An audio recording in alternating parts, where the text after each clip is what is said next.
Oxyforme. Tous les mercredis à 17h sur Esprit Occitanie. Avec Romain Galtier. Pour cette 17e émission d'Oxyforme, nous allons parler d'un défi et pas n'importe lequel. Il s'agit de la traversée de l'Atlantique. Car aujourd'hui, nous avons le plaisir sur Esprit Occitanie de recevoir Christophe Papillon, qui vient de réussir cette épreuve de force qui consiste à relier 2 continents à la rame.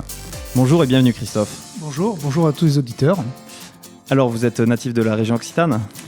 Alors pas tout à fait, je suis natif du Béarn, mais c'est pas très loin, on peut parler de la région occitane si on veut. Donc je suis natif de Pau. En échange, je n'ai fait que Inette, puisque j'ai fait une grosse partie de mon enfance répartie entre la Corse et Toulon. Donc d'où ce goût pour la mer et l'océan. Exactement. Alors j'avais la chance d'avoir un papa qui était plongeur, donc qui m'a initié très tôt au plaisir de la mer et qui m'a permis de plonger dès l'âge de 4 ans. Donc effectivement, la mer est quelque chose qui me parle. La mer et le sport. La mer et le sport, tout à fait. Donc vous avez commencé le sport très petit ? Alors pareil, j'ai eu la chance d'être issu d'une famille un peu sportive, et donc j'ai effectivement toujours eu le goût de l'effort et le goût du sport. Donc c'est-à-dire que chez les papillons, il y a une sorte de gène du sport. On peut dire ça comme ça, parce que j'ai effectivement des personnes qui ont été faire les Jeux Olympiques de 68 à Mexico, et voilà, il y a effectivement il y a une petite une forme de tradition au niveau du dépassement de soi. Exactement. Alors et concernant votre parcours scolaire ? Alors mon parcours scolaire en échange, il n'a pas été des plus bruyants. Hein. J'ai un parcours banal, donc CP, collège, et je me suis arrêté en seconde puisque effectivement les études c'était pas forcément ma tasse de thé. Donc vous avez préféré rentrer dans le monde du travail Alors en fait, je suis rentré dans le monde du travail, mais plus exactement dans la même logique. Je suis rentré dans l'armée. Donc, puisqu'il y avait une certaine logique, c'était justement l'attrait de l'effort, du goût et du dépassement de soi. Donc c'était des valeurs qui vous étaient chères et qui vous sont toujours chères. Exactement, ça a été pour moi une vraie et belle école, puisqu'elle m'a appris plein de choses. Elle m'a permis justement de me révéler là où je n'avais pas eu l'opportunité de me révéler au milieu scolaire. Et effectivement, l'armée a été quelque chose pour moi de vraiment très bien. Et aujourd'hui, vous avez quel âge, Christophe ? Alors aujourd'hui, je vais à grands pas sur mes 52 ans dans quelques mois. Et voilà, le début de la vie. Donc vous êtes retraité de l'armée ? Donc effectivement, j'ai fait 21 ans d'armée, donc je suis retraité aujourd'hui. Donc vous êtes quand même un retraité actif, on peut dire. Alors à 52 ans, on est encore jeune, enfin je le crois, et donc effectivement j'ai toujours aimé bouger, donc je me suis à l'issue de ma période militaire, je me suis engagé entre guillemets comme pompier volontaire, et depuis en fait je bouge pas mal, j'ai l'opportunité de voyager un peu de partout dans le monde, et donc ça c'est quelque chose qui est très sympathique. Donc le goût du voyage, c'est également quelque chose qui vous tient à cœur depuis l'enfance, depuis tout petit ? Oui, tout à fait. En fait, je suis, je pense, assez réceptif à la découverte dans tous les sens du terme, et effectivement à la rencontre des gens, à essayer de comprendre ce monde dans lequel on vit. Donc de découvrir de nouvelles cultures, de nouveaux horizons, de nouveaux paysages. Exactement, et voir, voilà, essayer de juger par moi-même ce dont on me parle. Alors j'imagine que vous avez aussi d'autres activités. Alors, sur le plan professionnel ou personnel ? Sur le plan professionnel, je travaille en freelance, hein, donc je réponds à certains contrats à l'étranger de temps en temps. Et après, sur le plan personnel, oui, j'ai un projet qui me tient à cœur, mais là c'est sur du plus long terme avec mon épouse, puisque nous sommes mariés depuis peu. Je pense qu'on en reparlera peut-être, puisque ça s'est fait pendant cette traversée. Et donc avec mon épouse, on a un projet de tour du monde sur une durée de 3 ou 4 ans. Ah oui, donc c'est une nouvelle épreuve. Une nouvelle épreuve, mais toujours alors un tour du monde, mais en mer, donc cette fois-ci sur un catamaran. Mais pas à la rame. Pas à la rame, elle était pas volontaire. Donc un catamaran avec un moteur, avec une bonne voile et... Exactement, donc là en fait l'esprit c'est effectivement dans la même logique du cabotage avec la rencontre des gens et la découverte de notre si jolie planète. Alors on peut dire que vous êtes impliqué dans justement la cause associative. Quelles sont les associations et les partenaires qui ont pu vous accompagner pendant cette traversée ? Alors effectivement, donc ce qui m'a motivé principalement dans cette traversée, c'était que sur mon parcours militaire, malheureusement, il m'a été donné de perdre des camarades, chose qui forcément a eu un impact sur moi et sur laquelle j'étais assez sensible, et de manière plus particulière, en fait, surtout sur les gens qui restaient, c'est-à-dire les veuves et les orphelins de guerre. Et donc j'ai voulu faire quelque chose en direction de ces personnes, parce que voilà, c'est quelque chose qui me tenait à cœur. Et donc je me suis appuyé, donc j'ai créé ma propre association qui s'appelle Papillon Rame Atlantique. Et donc sur cette association, l'objectif premier, c'est de récolter des fonds de manière à les reverser, donc toujours pareil, pour les veuves et les orphelins. Et en fait, je vais les reverser au travers d'associations, parce que je me sens pas en capacité moi de gérer ça. Et donc je m'appuie sur l'entraide parachutiste, la Fédération nationale de l'entraide parachutiste, et sur notre association d'anciens combattants, de manière à ce que eux puissent gérer au mieux ces fonds. Est-ce qu'il y a d'autres personnes qui, justement, ont ce genre d'action pour le monde combattant et pour les veuves et orphelins de guerre? Je pense qu'effectivement, ça commence à prendre forme un peu aujourd'hui, puisque malheureusement, cette dernière génération est un peu plus touchée par... il y avait quelques années qu'on n'était pas touché par des actions de guerre, donc effectivement, on se retrouve avec beaucoup plus de veuves et d'orphelins et de blessés également. Donc effectivement, il y a des actions de menées en direction des blessés, en direction des militaires, mais à ma connaissance, il y a effectivement d'autres associations, je ne suis pas le seul, mais voilà, il y a énormément de choses à faire en direction des orphelins et des veuves, parce que effectivement, c'est quelque part elles les plus malheureuses dans l'histoire. Oui. Et au sein de autant des médias que de l'armée, j'ai l'impression que c'est un sujet qui devient de moins en moins tabou et qui commence à prendre une forme d'ampleur, où on commence à prendre conscience de ce besoin. Oui, je pense que effectivement, comme on touche des populations de plus en plus volumineuses, effectivement, c'est une prise de conscience, et je pense que effectivement, les gens, veulent venir en aide à ces familles qui se retrouvent à tout perdre du jour au lendemain. Et je pense qu'aussi la conjoncture actuelle, avec justement notamment les attentats, il y a une forme de solidarité envers les militaires de la part de la population. Oui, alors également, et puis je pense que effectivement aujourd'hui on change un peu d'état d'esprit. Je pense que les gens ont tendance à être beaucoup plus solidaires. Les derniers événements le prouvent un peu, puisque les gens s'unissent un peu entre eux. Et je pense que effectivement il y a certaines valeurs qu'on peut aller rechercher, celles qui m'ont été inculquées et familialement et au sein de l'armée, et je pense que les gens sont demandeurs de ces valeurs de solidarité et d'entraide. Et aujourd'hui, les citoyens sont sensibles aux causes, quelles qu'elles soient, et aux événements sincères qui, justement, sont là pour l'intérêt commun, pour défendre des bonnes valeurs comme on peut retrouver dans l'armée, l'esprit de camaraderie, la solidarité, la cohésion. Ce sont des choses qui manquent aussi, je pense, à beaucoup de citoyens.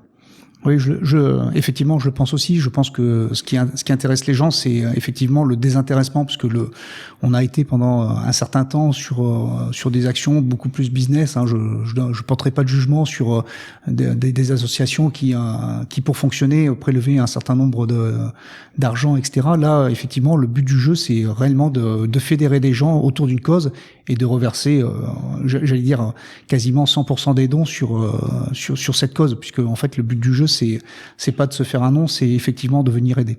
Oui, parce qu'une partie des dons perçus ont servi justement à effectuer cette traversée, et la suite des dons servira justement à reverser tout cet argent aux familles de ces personnes qui ont été blessées ou tout à fait. Là, effectivement, de manière transparente, il y a des fonds qui ont été utilisés parce que, effectivement, à titre personnel, ma cagnotte me permettait pas d'assumer une traversée tout seul. Donc, tout ce qui a été pris en charge pour la traversée est contrôlé et sera contrôlé de toute manière par une personne habilitée. Et effectivement, tous les fonds perçus seront reversés. Enfin, tous les fonds perçus et non utilisés seront reversés intégralement en direction des veuves et des orphelins. Alors, vous avez eu des personnalités qui vous ont soutenu et accompagné pendant cette épreuve? Oui, j'ai eu cette chance. Alors, certains très illustres, puisque j'ai la chance d'avoir été soutenu par le prince Albert de Monaco, également par des sportifs plus connus dans la région, donc comme Fabien Pelou ou des rameurs de renom, puisqu'il y a Gérard Daboville ou Peggy Boucher, pour ne citer que. Il y a Mylène Paquette aussi, qui est la première nord-américaine à avoir traversé l'Atlantique. Et puis certaines équipes titrées, puisque l'équipe de rugby à 7 féminine m'a fait l'honneur de me soutenir. Et également des champions de boxe comme Myriam Lamarque, certains noms de la radio comme Didier François ou de la cuisine avec Thierry Marx. Donc ce sont des personnes qui, je pense, partagent aussi les valeurs sportives que vous avez touchées. Alors je pense qu'ils se sont retrouvés effectivement dans les valeurs sportives, mais pour avoir eu la chance de pouvoir discuter un peu plus profondément avec eux, c'est des personnes qui ont été aussi sensibilisées à la cause et qui ont effectivement été réceptifs au fait que ce soit quelque chose de désintéressé à titre personnel et que effectivement il leur semblait, enfin je m'engage pour eux, mais je pense que voilà, c'était une cause juste et sur laquelle ils étaient prêts à s'investir. C'est le symbole et le fond de votre démarche qui les a touchés. Je le pense sincèrement. Ensuite, est-ce que vous avez aussi des amis qui vous ont aidé justement à la préparation de ce bateau, de cette traversée, que vous souhaitez remercier, Alors tout à fait. Alors pour faire un petit historique rapide, donc les premiers temps, quand j'ai eu cette idée, j'ai voulu me lancer seul. En fait, comme un autodidacte, j'avais pas de repères. Donc très rapidement, au bout de 2 ou 3 mois, je me suis aperçu que tout seul, je ne ferais rien. Donc j'ai été sollicité Fabien Pelou, qui a été le premier à répondre positivement. Et de là, je me suis dit que effectivement, ça faisait un relais médiatique. Et j'ai réussi aussi en même temps à amener avec moi dans mon sillage des amis de longue date, des camarades d'armée pour la plupart. Et donc on a eu la chance de récupérer un bateau qu'il fallait remettre à jour, qu'on m'a prêté gracieusement. Et donc il a fallu retaper ce bateau, et donc là il y a un certain nombre de personnes qui se sont impliquées, puisque en tout et pour tout, je pense qu'on n'est pas loin de 2000 heures de travail sur ce bateau. Et donc effectivement tous les gens qui sont venus me donner un coup de main ont été d'origine bénévole, et puis au fur et à mesure j'ai même des gens de ma commune qui sont venus s'impliquer, et donc ça a été vraiment un vecteur qui a fédéré des gens, et ça c'est fabuleux. J'imagine que l'aspect matériel est une préparation importante de ce voyage. Alors il y a effectivement l'aspect matériel, puisque le bateau, comme je vous l'ai dit, on l'a récupéré, donc il était pas forcément en état de flottabilité. Alors on l'a pas testé, mais il y avait un certain nombre de travaux à refaire dessus. Il y avait donc déjà il fallait s'assurer dans un premier temps qu'il flotte, et puis il fallait le rééquiper, puisque c'est des bateaux qu'on n'utilise pas tous les jours. Et, la dernière traversée qu'il avait effectuée, il s'était remonté à 4 ans. Il avait été stocké au grand air, donc il y avait du matériel comme des panneaux solaires, des choses comme ça à refaire. Enfin, il y avait tout un tas de petits travaux à réaliser. Ensuite, qu'est-ce qui vous a...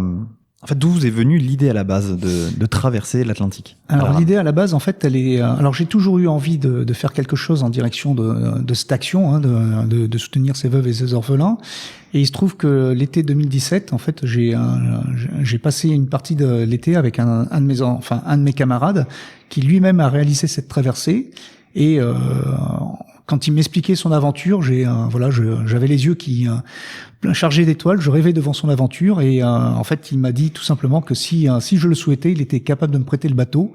Et donc ça a été la première phase. J'en ai discuté avec des camarades pour savoir si effectivement ce qu'ils en pensaient. J'ai également demandé à l'épouse d'un de mes camarades décédé si ça ne la choquait pas que effectivement je lui demande de me donner un coup de main, enfin de cautionner cette démarche. Et puis à partir de là, en fait tout a commencé à s'engager, puis à se faire. Donc dès que vous avez eu le feu vert, ça a été une grosse motivation d'entamer cette procédure. Oui, ça a été une grosse motivation, puis surtout c'est une grosse préparation, puisque aujourd'hui, avec un peu de recul, ça fait quand même pratiquement la préparation avant la traversée, c'est quasiment 1 an et demi, donc il y a quand même beaucoup de travail, tant sur le bateau, mais que dans la recherche des fonds, que dans le fait de fédérer, puisque tout a été artisanal, c'est une équipe de bénévoles, et donc effectivement, il a fallu se construire.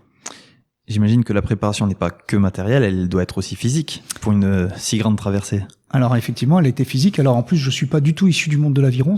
Alors j'avais déjà fait du kayak, etc. Mais l'aviron, c'était une grande découverte. Donc ça s'est fait en 2 temps. J'ai été rejoindre un club ici toulousain qui s'appelle le TASL, sur lequel en fait je me suis appuyé en leur disant voilà, moi je viens pas de l'aviron, je voudrais savoir ramer parce que j'ai l'intention de traverser l'Atlantique. Bon, inutile de vous dire qu'on va regarder avec des yeux tout ronds au début, hein. Ça doit surprendre. Ça surprend. Je pense même que dans les premières heures on n'a pas réellement cru en moi, hein, mais ça fait partie et je peux le comprendre complètement.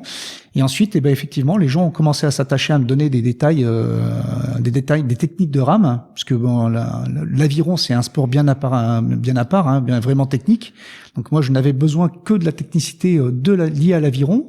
Et puis après, j'ai eu la chance d'avoir un partenariat avec l'ITPES de Toulouse, qui est un organisme qui prépare, au-delà d'être un centre de rééducation, qui prépare aussi des sportifs de haut niveau et qui m'ont fait entièrement confiance et qui m'ont aidé à me préparer pour cette épreuve. Et puis à première vue, ils m'ont bien préparé puisque j'ai réussi à la réaliser.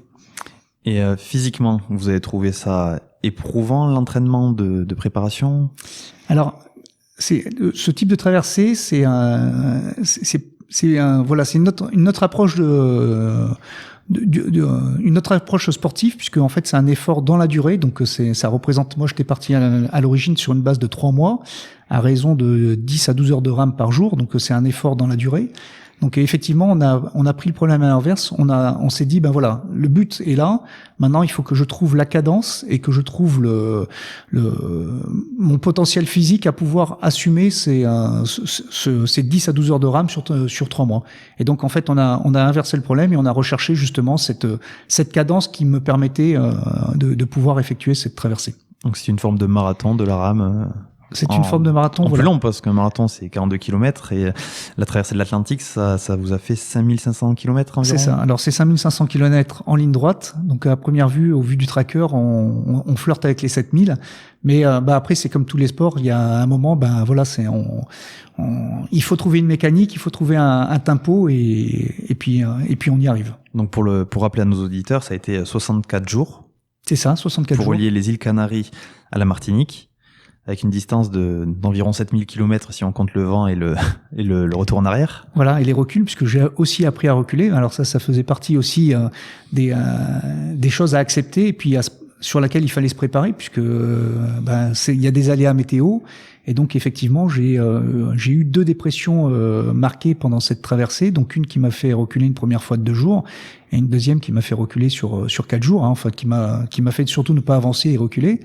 Donc ça, il faut le digérer un peu quand on rame. C'est pas évident de ramer en se disant je rame pour reculer, mais ça fait partie du challenge. Et effectivement, alors, sur l'instant, je serais un grand menteur si je vous disais que ça se vit très bien, hein, mais voilà, ça fait partie des deals de ce défi.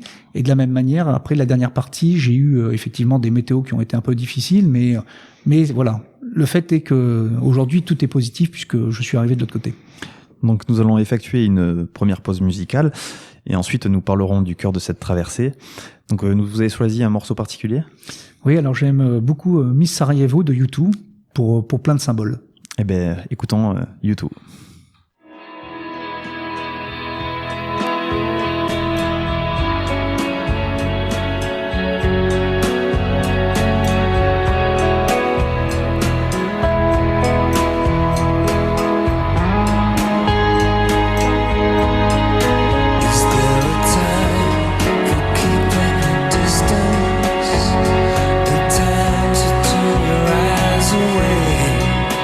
Is there a time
time to be a beauty queen.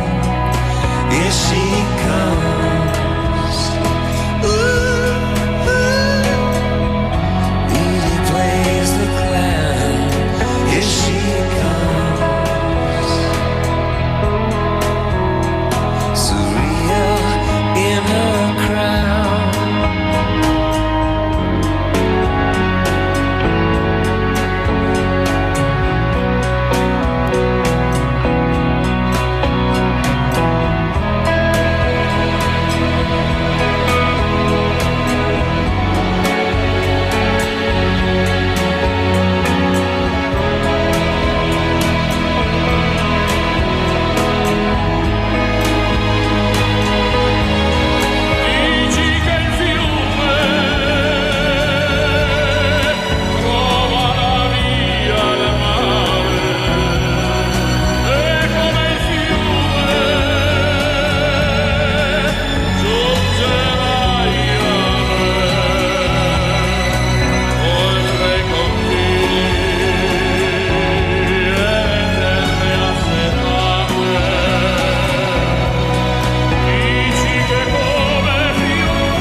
Alors vous êtes sur Esprit Occitanie, nous sommes de retour avec Christophe Papillon. Pourquoi avez-vous choisi ce morceau ? Alors il me rappelle plein de choses, il me rappelle un passage en Yougoslavie, et puis je pense que en fait il fait naître aussi plein d'espoir. Donc aussi bien pour toutes les causes minoritaires, les femmes, etc. Et je suis un aficionados de U2. Surtout qu'actuellement j'ai un ami qui monte un concept de self-défense contre les violences subies par les femmes. Et j'ai l'impression que ce sont une des valeurs aussi qui porte l'homme à se mettre en solidarité avec justement ce genre de mouvement. Oui, je pense que comme beaucoup de gens, je pense que les personnes les plus fragiles, alors c'est peut-être pas le mot le plus approprié parce qu'on peut pas parler de fragilité avec les femmes, elles sont complètement notre, mais je veux dire là toutes les même plus combatives que les hommes, plus combatives certainement, assurément. Et non, mais voilà, tout ce qui est l'injustice, je pense que ça c'est pareil, c'est une des valeurs que j'ai aussi acquises à l'armée, c'est que voilà, l'injustice n'est pas normale et que qu'on essaie de lutter contre. Vous êtes sensible à toute forme d'injustice. Oui, comme beaucoup, j'espère, je le souhaite. Alors nous allons revenir sur le cœur de votre traversée. On a longuement parlé de la préparation, de l'avant-départ. Et maintenant, pour parler du cœur de votre traversée, quels sont les événements marquants que vous souhaitez partager? Alors il y en a eu plein, alors aussi bien dans le haut que dans le bas, hein, puisque sur 64 jours, on a effectivement l'opportunité de toucher l'euphorie et de flirter avec le moral dans les chaussettes aussi, hein, pour être franc. Donc dans les vraiment belles histoires de cette traversée, il y a l'histoire de ce navire, donc au bout de 50 jours, que j'ai croisé par le plus pur des hasards, puisque en tout et pour tout, j'en ai croisé 5 ou 6. Alors quand je dis croisé, c'est bien souvent aperçu, c'est pas. Et donc là, lui était un peu plus près que les autres. Donc inutile de vous dire que quand on a la possibilité d'avoir un contact quelconque dans ce genre de situation, on saute dessus et on essaie de le garder le plus longtemps possible. Donc j'ai contacté ce capitaine de bateau par radio, donc dans un premier temps pour ma propre sécurité, pour savoir s'il m'avait vu, si effectivement voilà, j'étais en sécurité. Et puis très rapidement, il est venu à me dire voilà, j'aimerais prendre une photo de vous. Donc je lui ai dit OK, pas de souci. Par contre, n'approchez pas trop parce que ma petite embarcation face à votre tanker, c'était un peu le pot de fer contre le pot de terre. Là, on peut parler de fragile. On peut parler de fragile, exactement. Donc là, il s'est rapproché. Donc déjà, j'ai eu une vraie une vraie mise en confiance de la part de ce capitaine, puisque ce qui est pas une vérité absolue sur les capitaines de navires comme ça, puisque en fait ils ont peu d'opportunités de manœuvrer leur bateau, hein, puisqu'ils sont rentrés et sortis des ports par des pilotes professionnels, donc généralement eux gèrent la ligne droite. Et donc quand je l'ai vu manœuvrer, effectivement, j'étais complètement rassuré, puisque j'avais une sensation de sécurité. Et puis, je me suis dit que, voilà, il avait fait sa photo, que ça allait être la fin de l'histoire. Et là, très gentiment, il m'a proposé, alors ce que j'avais cru au départ pour des fruits, en fait, il m'a proposé un panier repas, si j'ose dire. Et donc, pour moi, c'était un vrai beau cadeau, puisque c'était un repas chaud que je n'avais pas mangé depuis quelques jours, et surtout de choses fraîches, puisque je n'ai mangé que des boîtages dans ma traversée. Donc, quand il me l'a proposé, là aussi, j'ai eu un petit doute, puisque il y avait un peu de mer, donc je me suis dit que la possibilité de récupérer le panier, puisqu'il fallait qu'il le mette à l'eau et que je le récupère, était quand même assez aléatoire. Et finalement, il a été très brillant parce que j'ai rien eu à faire et par le gré des courants, le panier repas m'est arrivé quasiment dessus comme par miracle. Donc un excellent navigateur. Un excellent navigateur avec un superbe esprit. Ensuite, dans cette traversée, on peut parler notamment du physique et du mental. Alors comment ça se déroule? Comment on le vit Alors, dans un premier temps, là, pareil, force d'expérience des autres, je savais qu'il fallait partir, donc déjà crescendo, hein, ne pas partir, contrairement à ce que j'ai dit tout à l'heure, de suite sur les 10 heures ou 12 heures de rame. Hein, donc là, je m'étais fixé la première semaine à des 4-5 heures de rame jour. Finalement, ça s'est traduit au bout de 3 ou 4 jours, comme je me le sentais, à monter un peu dans les tours. Je suis monté à 9 heures, etc., etc. Et puis après, en fait, c'est le ressenti, c'est voilà, en fonction de votre désir, en fonction de la météo, en fonction de, vous allez épuiser un peu plus loin. Et puis il y a des jours où vous y croyez un peu moins, alors quand je dis y croire un peu moins, j'ai eu la chance de jamais avoir de notion de doute. Je n'ai jamais douté de ma traversée. Mais effectivement, il y a des moments où, parce que vous êtes un peu plus usé, parce que, vous ramez un peu différemment, vous vous octroyez un peu plus de temps de repos et vous vous écoutez un peu plus. Il faut savoir s'écouter, j'imagine, pour une épreuve d'endurance comme celle-ci. Oui, je pense qu'il faut quand même savoir s'écouter, parce qu'après, il y a plein de petits problèmes physiques liés à la traversée, hein, donc liés de fait à l'humidité, au frottement, à la tenue à la station debout assise, hein, donc il y a des escarres qui arrivent, il y a des tendinites sur les bras, enfin il y a tout ce genre de désagréments, mais qui au regard, une fois que vous êtes arrivé, au regard de la beauté de cette traversée, et puis voilà de l'euphorie que j'ai eue, c'est voilà, tout ça, ce n'est aujourd'hui plus que des désagréments. Mais c'est vrai que sur l'instant, voilà, se soigner les fesses tous les jours, etc., c'est pas non plus que des parties de plaisir. Oui, j'imagine. D'ailleurs, j'invite les auditeurs à aller sur votre site pour voir votre bateau. C'est quand même assez petit, on tient pas debout en pleine mer.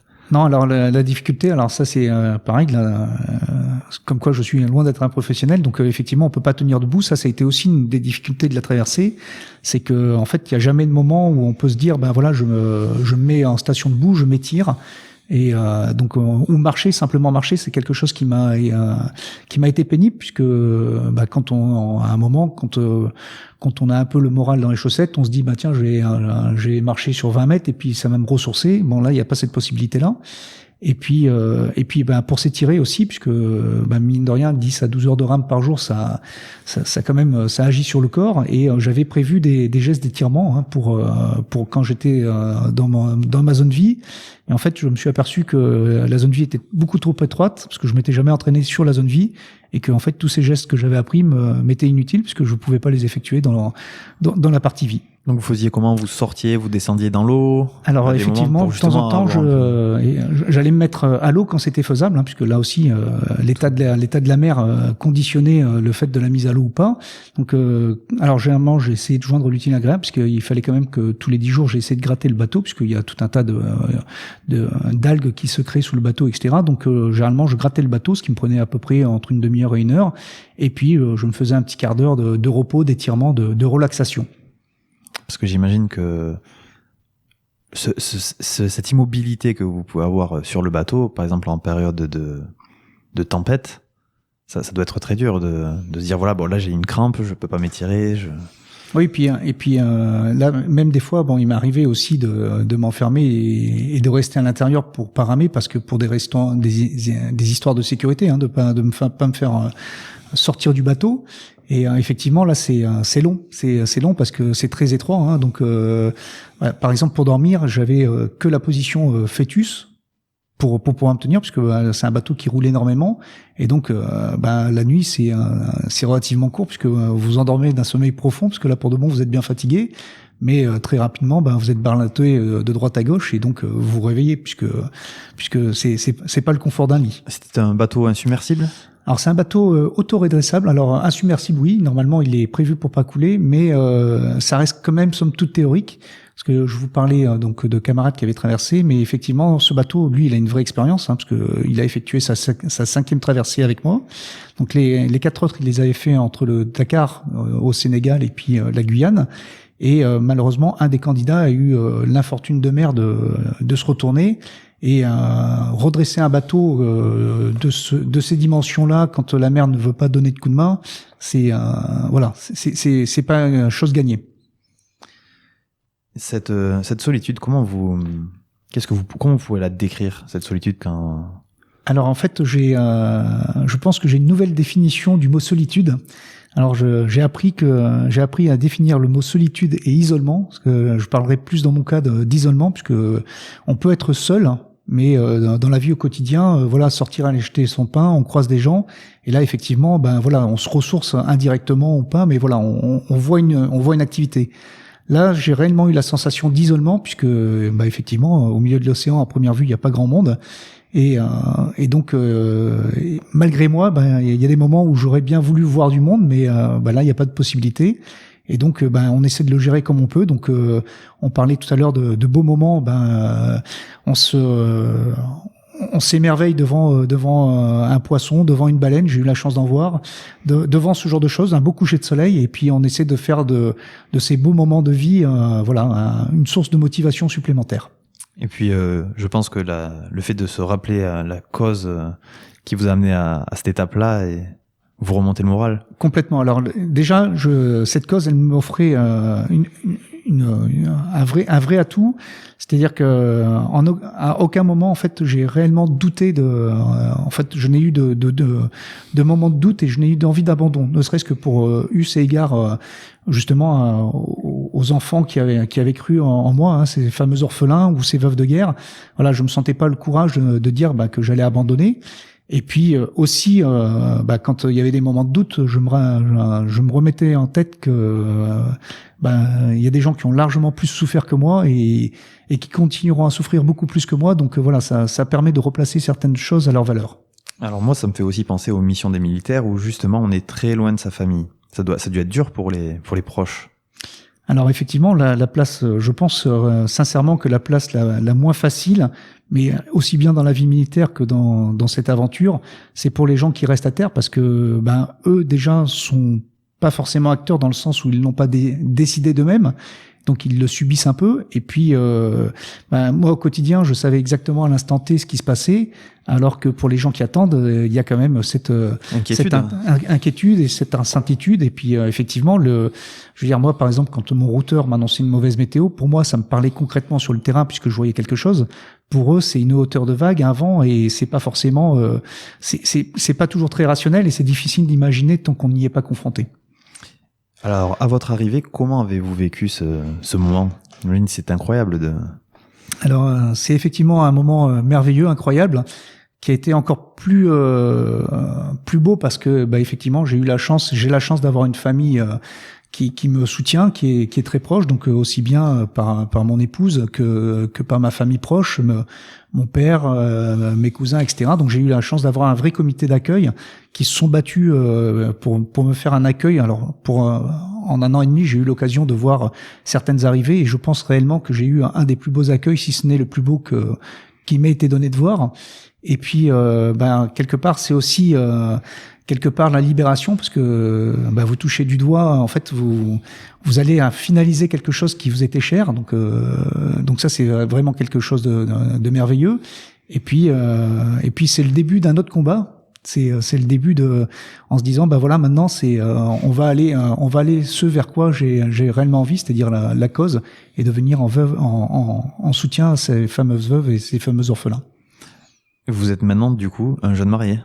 Alors je suis un jeune marié puisque il a été donc mon épouse a fait toute son enfance elle en Martinique, et donc voilà, il avait été dit qu'on se marierait en Martinique, et alors les choses au départ n'étaient pas très très simples, puisque administrativement, ne vivant pas sur la Martinique, ça n'a pas toujours été simple, mais les autorités martiniquaises nous ont facilité la vie, et donc on a pu se marier 2 jours après l'arrivée, et donc finalement cette histoire personnelle rejoignait cette aventure, et ce qui lui donnait encore un peu plus de poids pour moi. Donc j'imagine qu'après ce mariage en Martinique, vous avez eu quelques jours pour redescendre en pression, pour récupérer. Alors oui et non, parce que en fait mon épouse est repartie très rapidement, puisque pour des raisons professionnelles, et pour moi il fallait quand même gérer le rapatriement du bateau, et également ce qui allait avec la cause, c'était j'ai commencé à attaquer un cycle de conférences, de présentations, et notamment envers les écoles, donc de présenter ce qu'était une traversée et effectivement les valeurs que je voulais défendre. Alors les valeurs que vous avez défendues, ce sont notamment celle de l'armée. J'imagine que c'est quelque chose qui vous a transcendé, ça. Oui, ça m'a transcendé. Et puis je pense aussi que quelque part, à travers ces valeurs, on peut retrouver pour les enfants, notamment, c'est des notions du dépassement de soi, de croire en quelque chose, et que à partir du moment où on croit en quelque chose, on peut arriver à de grandes choses. Alors comment vivez-vous l'après-traversée, dans le sens où, comme un sportif de haut niveau, une fois que l'épreuve est finie, la médaille est obtenue, il n'y a pas de suite, alors que vous, la cause perdure et vous allez continuer à la défendre? Alors justement, contrairement à un sportif de niveau, pour moi c'est pas une épreuve individuelle, c'est réellement une épreuve collective, puisque cette action elle a été collective. En fait, si elle a existé, c'est grâce à tout à chacun. Et effectivement, ça me permet d'avoir un atterrissage, puisqu'on parle d'atterrissage quand on arrive en bateau, un atterrissage en douceur, et en fait de me consacrer maintenant ce pourquoi la traversée a eu lieu, c'est-à-dire à la cause. Et là, effectivement, c'est là où à la différence d'un sportif de haut niveau où tout s'arrête, et au lendemain d'une grosse épreuve sportive, il peut y avoir alors soit par la réussite ou la non-réussite, et un moment un peu de dépression, de retombée.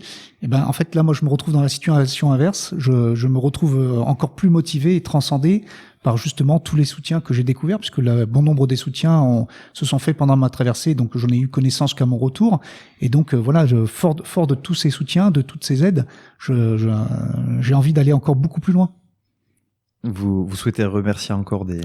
Alors oui, je tiens à remercier donc déjà tous les gens qui se sont impliqués de près ou de loin. Alors ce sera difficile de les citer ici, mais je veux surtout aussi remercier toutes les personnes qui ont participé, parce que pour beaucoup, on pense à de grosses entreprises ou de gros sponsors, mais en fait moi j'ai eu des milliers d'histoires magiques, donc des gens qui ont donné, des gens qui m'ont envoyé un mot en s'excusant de donner si peu, mais il n'y avait pas de si peu pour moi, puisque chaque don était un vrai don, puisque c'était déjà contribuer à à ce en quoi je croyais. Notamment, je vais prendre un exemple d'un petit garçon qui est venu me voir. Donc, j'ai exposé le bateau dans un centre Leclerc. Alors, je sais pas si on peut faire de la pub, mais ça sera fait. Et donc, donc ce petit garçon est venu. Il a tiré sa maman par la main. Et puis, le lendemain matin, je l'ai vu revenir. Donc, je lui ai expliqué mon histoire. Et il est revenu en me donnant 80 centimes de sa tirelire qui venait de casser. Et comme j'expliquais une fois à quelqu'un qui a un sponsor, je lui disais, mais pour moi, ces 80 centimes, ils ont autant de valeur que un chèque peut-être plus gros qui m'a été fait. Mais voilà, c'était la cause qui m'a apporté. Et donc, effectivement, ce que j'ai trouvé magique dans cette aventure, c'est le collectif qui s'est créé, que je souhaite conserver et amener encore plus loin, parce que c'est effectivement une fédération de gens autour d'une belle cause. C'est très touchant d'écouter ce genre de justement. Mais je suis très touché parce que effectivement, pour moi, c'est alors les gens ont peut-être du mal à imaginer, mais quand c'est en toute sincérité quand je parle que c'est pas mon aventure, mais que c'est devenu une aventure collective. Moi, ce qui me transcende, c'est effectivement de me dire que ben voilà, il y a un certain nombre de personnes qui ont cru en moi, qui croient en moi, et que aujourd'hui, ben voilà, pour moi, c'est la plus belle des récompenses. Nous allons maintenant faire une deuxième pause musicale avec un deuxième morceau choisi par Christophe, qui se nomme. Alors c'est Taritara. Alors c'est un petit clin d'œil. Bien spécifique justement à des gens qui se sont investis de manière complètement gratuite. Donc ce petit clin d'œil, il est envers Lily qui m'a facilité toute la vie aux Canaries, Lily et Malco.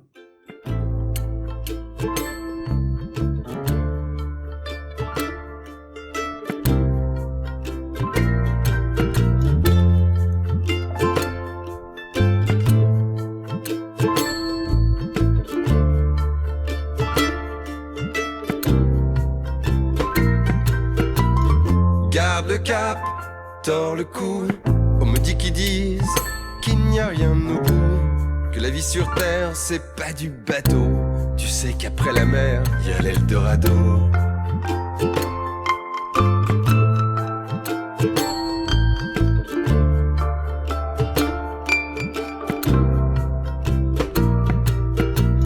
Ce bateau, ma bricole, c'est un peu de moi que je rafistole.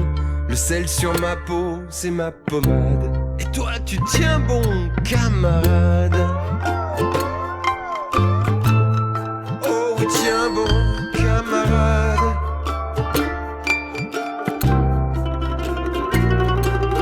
Tara, Tari, je te confie ma vie. Mon bateau, ma béquille. Yeah.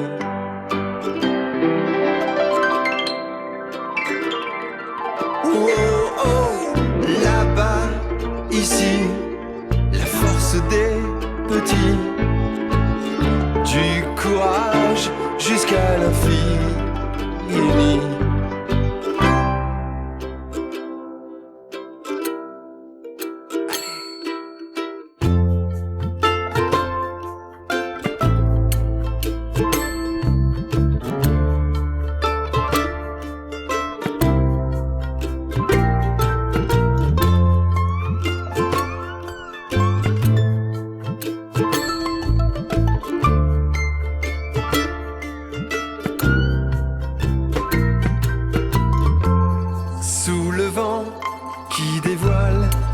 De la nuit, notre belle étoile, de vague en vague vogue la vie bleue. Adieu Vat, à tous les deux.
Alors vous êtes toujours sur Oxyform avec notre invité Christophe.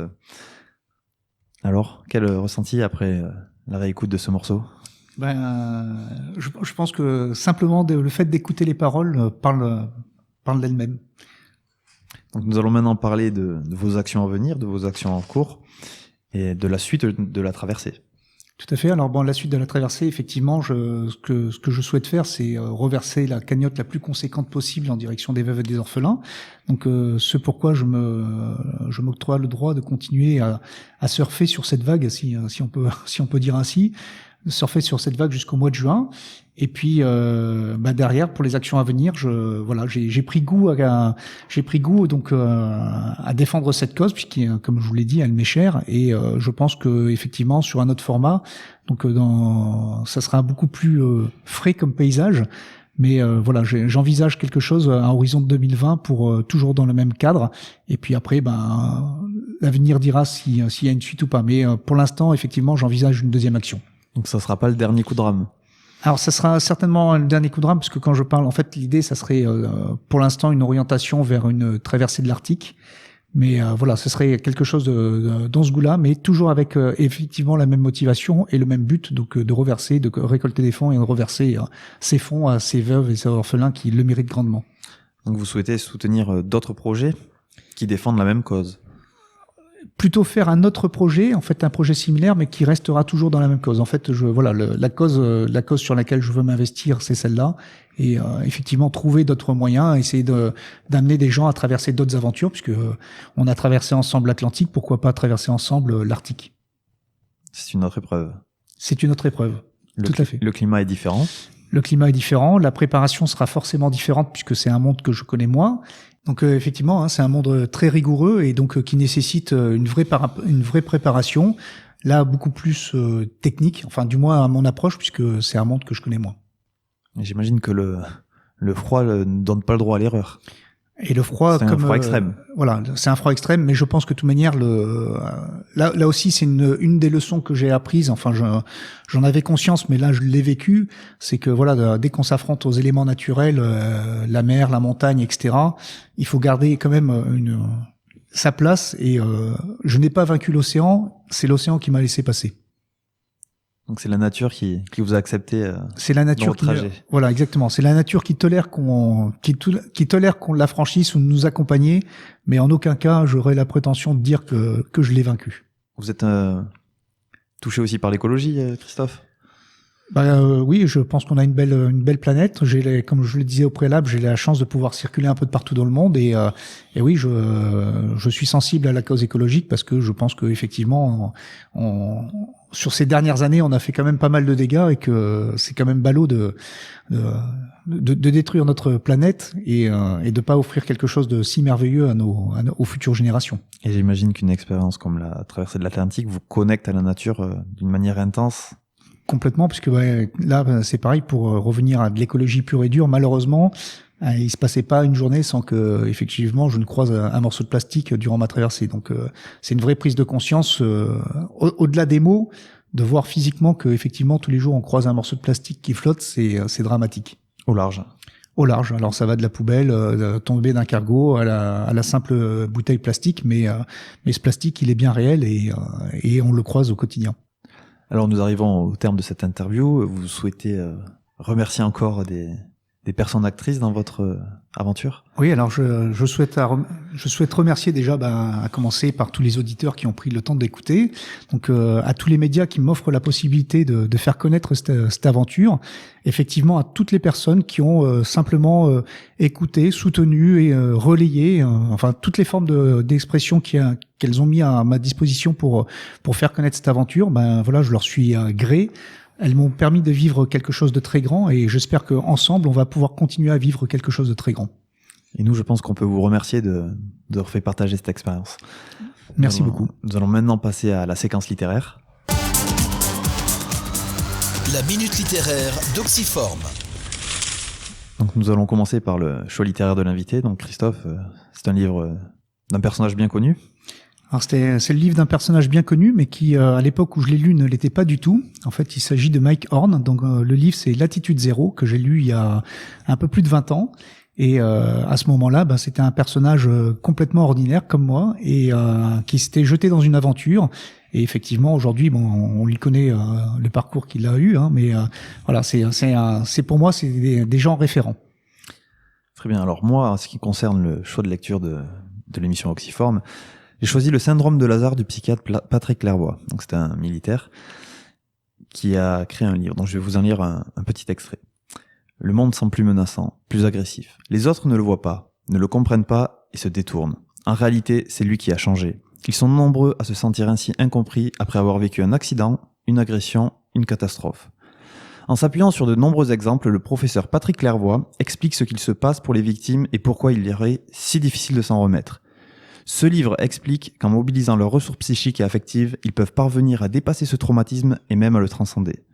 Donc c'est un livre qui parle notamment du syndrome post-traumatique qui peut arriver pendant des périodes de guerre, pendant des agressions, toute forme de violence intense ou de mort imminente. Donc c'est pourquoi c'est un livre qui me semble adapté à la cause que l'on défend. Tout à fait. Et puis je pense qu'effectivement, comme dans l'extrait que vous avez lu, c'est exactement ça. On peut tout transcender dans du positif. Donc on va maintenant passer à la séquence des courses à pied. Les courses à venir dans la région. Alors ce samedi 16 mars 2019, il y a le D4 Trail qui vous proposera une course de 6 km ou de 14 km qui se trouve à Albi et le départ est à 17h. Ensuite, nous avons le Cap Berat Trail ce dimanche 17 mars 2019 qui vous proposera un trail de 5 km, 10 km ou 17 km. Le trail se trouve à Berat et le départ est à 9h le matin.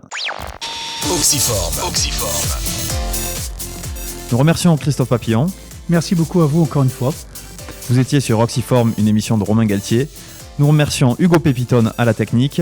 Vous pourrez retrouver cette émission ainsi que toutes les autres sur la page Facebook de l'émission Oxyforme ou Esprit Occitanie, ainsi que sur le site de la station ou sur www.oxyfit.fr. Et aujourd'hui, nous avons maintenant une application smartphone sur Android.